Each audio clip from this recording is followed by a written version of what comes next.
The idea for this exhibit started with our late executive director, Linda Holden. Bob Deutsch reminded me that Linda often said that the building trades are the heart and soul of Delaware County, yet they often fail to disclose how essential they have become in building and sustaining our communities. One day after we had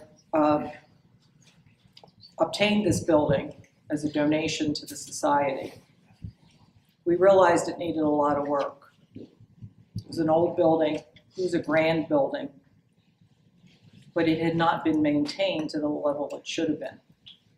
Linda contacted Danny Kubik and asked Danny if there was any way we could get some help. After that day, what followed were laborers, bricklayers, electricians, painters, and operating engineers donating their time and their work to the society. Linda would tell me that no matter when she called, no matter what she needed, Danny would reach out to the appropriate union, and we'd have people here and they'd be doing whatever was necessary to keep the building open and to keep us in operation. And DCHS is eternally grateful, and we want to thank you.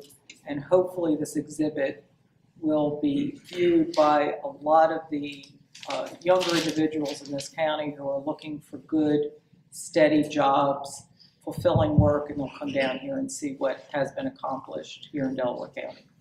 So we thank you for coming out this evening.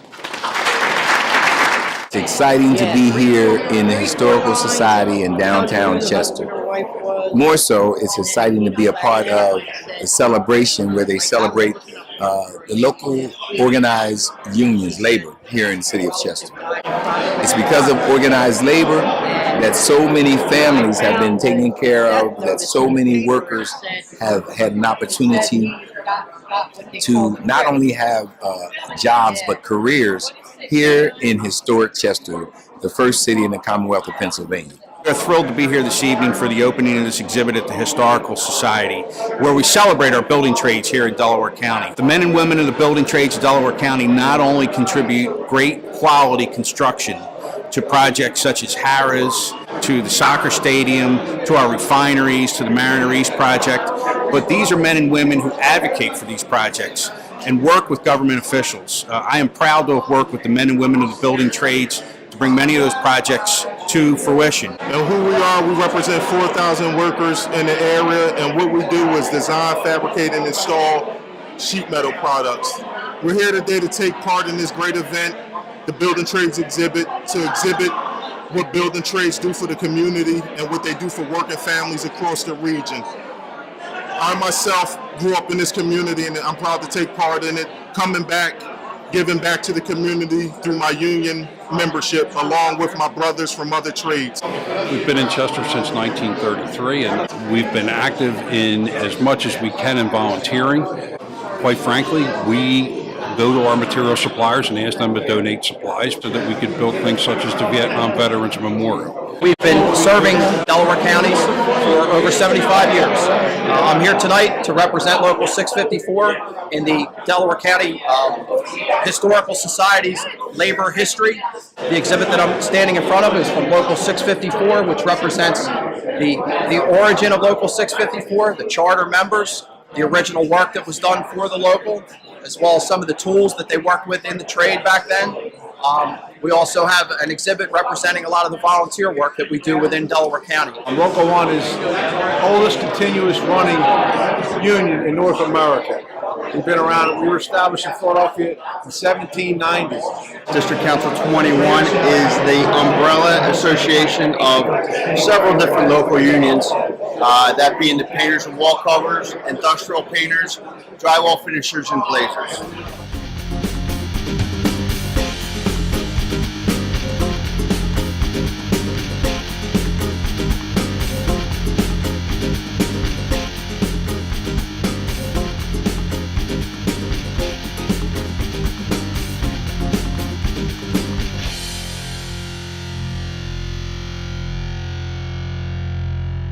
We operate all of your heavy equipment that you see on your different construction sites.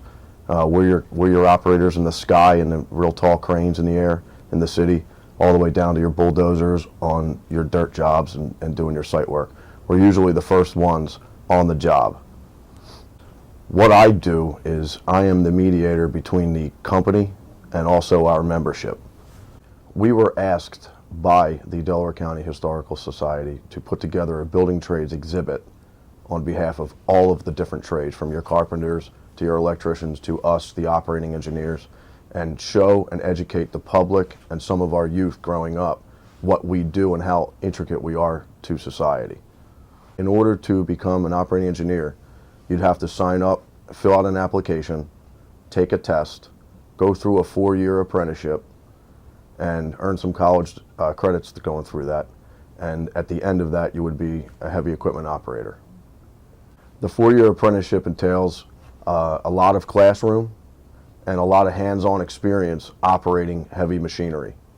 We generally get a lot of different applicants. We get applicants that have some experience, that come from other trades, maybe the laborers or carpenters or such and such. And sometimes we get people with no experience at all from the inner city. Our involvement with this is very important because we're educating the public on what we do and how important it is that we have a level playing field when we do bid on jobs against non-union competition. The value of us being union versus non-union, to me, would consist of a lot of training specifically designated to our area, whether we're the operating engineers or a different trade. For us, it's imperative that we stick to our jurisdiction alone because we can master our craft that way a lot sooner and a lot better. I have been an operating engineer for 18 years. I'm a 4th generation operating engineer union member, one of 3 within Local 542. I operate various equipment. I operate dirt equipment, whether it's excavators, bulldozers, backhoes, skid steers. I also operate the cranes that you see in the city above the skyline and on the ground, lifting up our air conditioning units to schools and things like that. The Villanova Bridge project, we were intricate in building that, and Thackeray was one of our rental outfit at a crane rental world who set that bridge. The Hero Bowl is one of our projects where we take a lot of faith in, and we're very proud to be a part of the building trades in helping and setting up a scholarship fund for children who lost their parents in the line of duty, whether it's first responders, police officers, fire, or in the line of duty and military. Another program we're involved in is Pathways. We all donate annually, and we're super excited to be a part of this.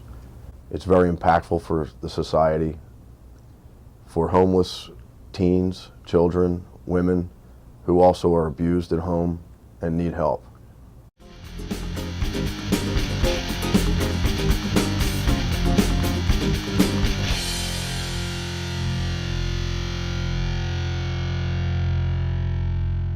Local 173 covers mostly Delaware County, the state of Delaware, and the eastern shore of Maryland. There's several different ways to get in, but the majority of them go through the apprenticeship program. It's a 4-year apprenticeship program where you go to school 1 day a week, you work in the field the other 4 days a week, you get paid, you start out at a lower salary obviously, and you work your way up through the years. And after 4 years of apprenticeship, and you become a journeyman after that.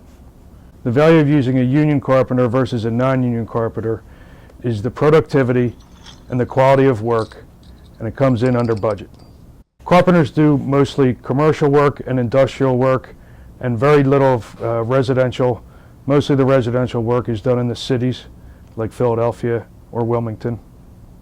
High-profile jobs that the building trades have been involved in was the casino in Chester, Harris Casino, the soccer stadium down in Chester, and Episcopal Academy on 252 in Newtown Square.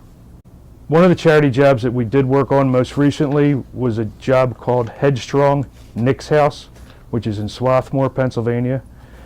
The house is for families of cancer patients, specifically children that have to come to the area and get treatment in the area. And the families, up to 7 families, can stay at that facility at a time while their children are getting treatment for cancer. So they're close to their children and not They come from all over the United States, so they're close to their children while they're getting treatment. The Carpenters Union is roughly 130 years old. Started out in Chicago and ballooned from there. Some of the other charity projects that we have worked on is the Marine Corps League in Upper Darby, and we built a deck out there. We also did the Marcus Hook Auxiliary Coast Guard Control Center.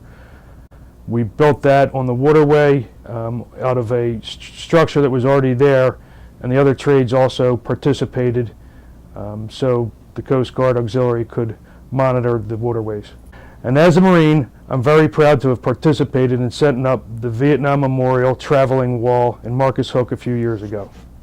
Being a council representative, one of the greatest satisfactions you get is when you get somebody to work that has been out of work for a while and really needs a job to make some money.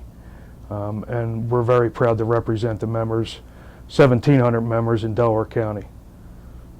I'm very proud of what our union does for the area, and I'm very proud of the members that contribute to the welfare of Delaware County. Yeah, let me tell you a little bit about the men and women of the Carpenters Union. My colleague that we talked to before, Jason, talked about the apprentice program. Another way to join the Carpenters Union is to be organized into the Carpenters Union. If I can touch on that for a minute, that would be where we are at a particular job site, maybe deeper in the counties. We talk to an open shop carpenter, male or female, and we tell them benefits that it is to join the Carpenters Union. We get a response from them. Sometimes we are able to bring them into the Carpenters Union through a sponsorship with one of our contractors.